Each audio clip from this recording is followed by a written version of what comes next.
देश के 77वें गणतंत्र दिवस के अवसर पर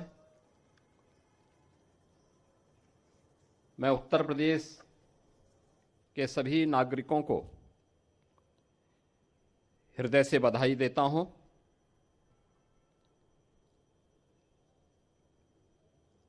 आज ही के दिन 1950 में भारत का संविधान लागू हुआ था। 76 वर्ष की इस यात्रा में अनेक उतार चढ़ाव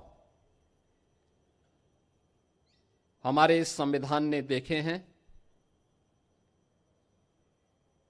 लेकिन इस सब के बावजूद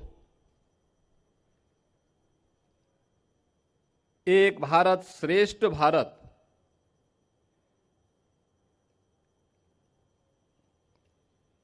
के अपने संकल्पों के अनुरूप उत्तर से दक्षिण तक, पूरब से पश्चिम तक प्रत्येक भारतवासी के गौरव, भारत की एकात्मता और अखंडता के लक्ष्य को आगे बढ़ाते हुए आज हम सब एक नए भारत का दर्शन कर रहे हैं। इसमें हमारे संविधान की एक महत्वपूर्ण भूमिका है। मैं इस अवसर पर राष्ट्रपिता महात्मा गांधी, जिनके नेतृत्व में भारत के स्वाधीनता आंदोलन ने एक नई ऊंचाइयां प्राप्त की, उनकी स्मृतियों को नमन करता हूं।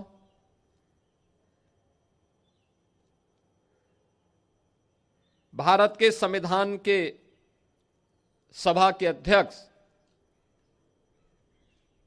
गणतंत्र भारत के प्रथम राष्ट्रपति डॉक्टर राजेंद्र प्रसाद जी, भारत के संविधान के शिल्पी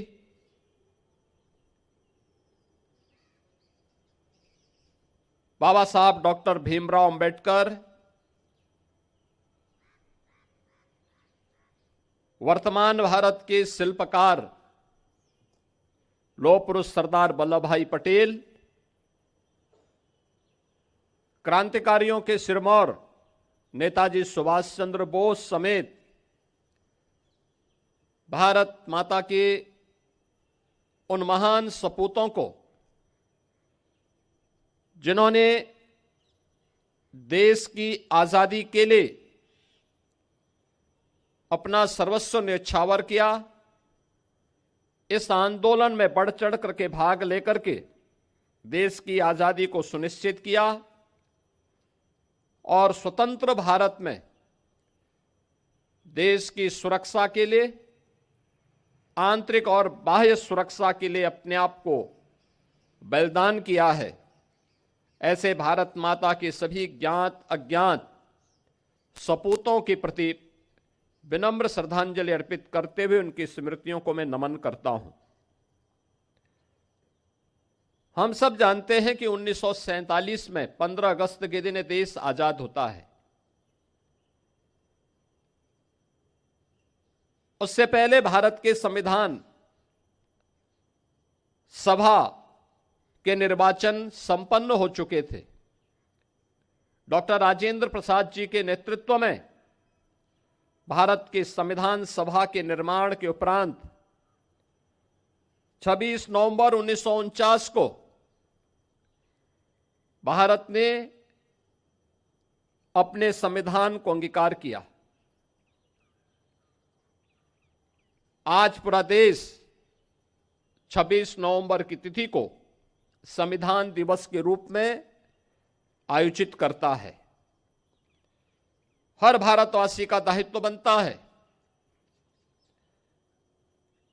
कि हम अपने संविधान के प्रति पूरी श्रद्धा और पूरे समर्पण भाव के साथ कार्य करें, क्योंकि सम और विषम परिस्थितियों में भारत का इस संबल बना है। भारत के संविधान की ये पंक्तियां कि हम भारत के लोग,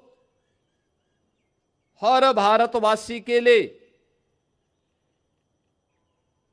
एक नई प्रेरणा है कि भारत के संविधान का संरक्षक, असली संरक्षक अगर कोई है तो भारत का नागरिक है।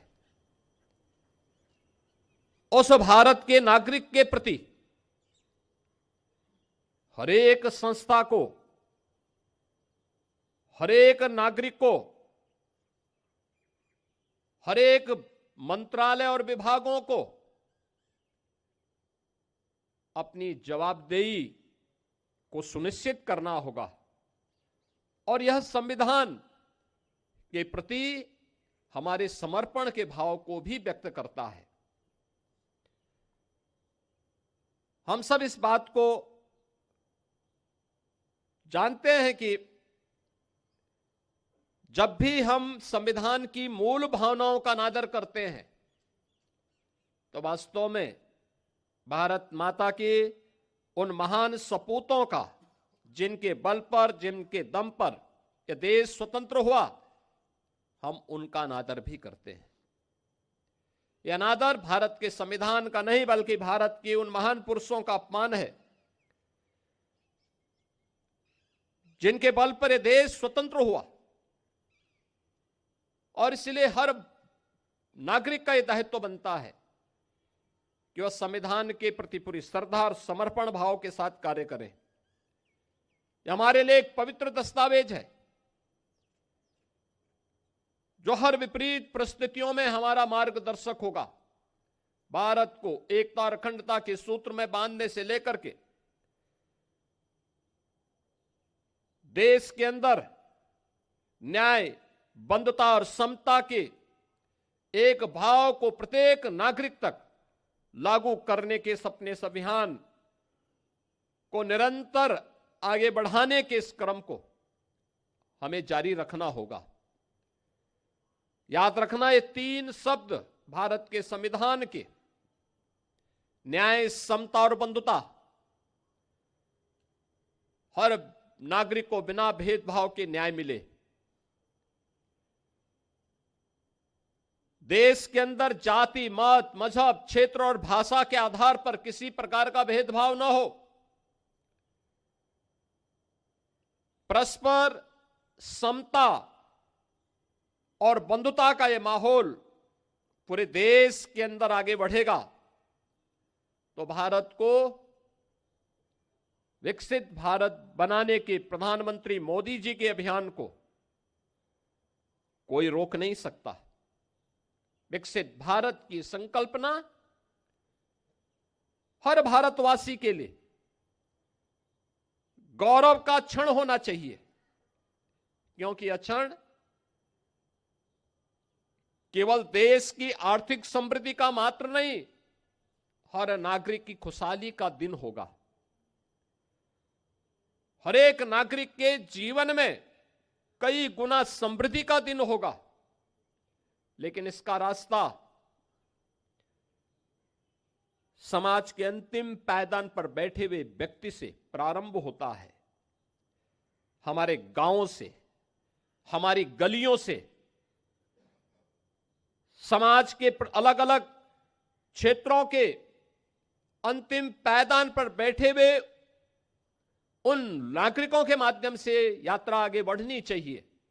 हर एक स्तर पर आत्मनिर्भरता का यह भाव हमें आगे बढ़ाने के लिए सदैव उसके प्रति, उस भाव के साथ आगे बढ़ना पड़ेगा। याद रखना, भारत के संविधान के शब्द जिनके बारे में प्रधानमंत्री जी बार बार कहते हैं कि इन तीन शब्दों ने भारत के संविधान को दुनिया के सबसे बड़े लोकतंत्र के रूप में भारत को स्थापित करने में सबसे बड़ी भूमिका का निर्वहन किया है।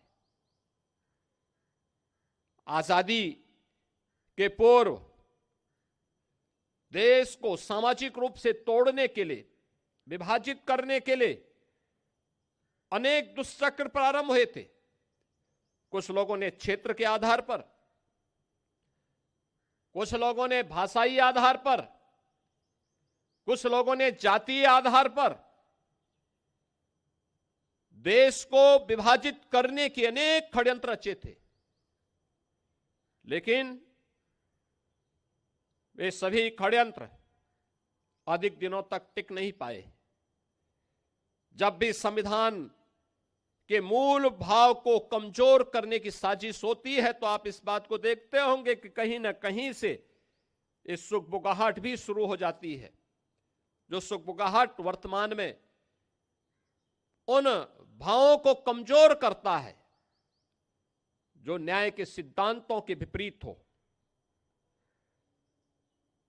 भारत का संविधान व्यष्टि नहीं, समिष्टि के उस भाव के साथ हम सबको जोड़ने की एक नई प्रेरणा देता है। कोई व्यक्ति अगर यह कहता है कि मैं न्याय से ऊपर हूं, मैं संविधान से ऊपर हूं, मैं व्यवस्था से ऊपर हूं, तो मुझे लगता है कि वह भारत की संविधान की अवमानना कर रहा है। अगर कोई व्यक्ति कहता है कि बनाई गई व्यवस्था पर मेरा विश्वास नहीं, जो मैं कहूंगा वही सब कुछ होगा, यह नहीं चल सकता। और आज का यह दिवस हम सबको भारत के इस महान संविधान के प्रति उस समर्पण भाव के साथ आगे बढ़ने, उन संकल्पों को आगे बढ़ाने की एक नई प्रेरणा का दिवस है। हम सब उत्तर प्रदेशवासी भारत के इस संविधान को सम्मान देते हुए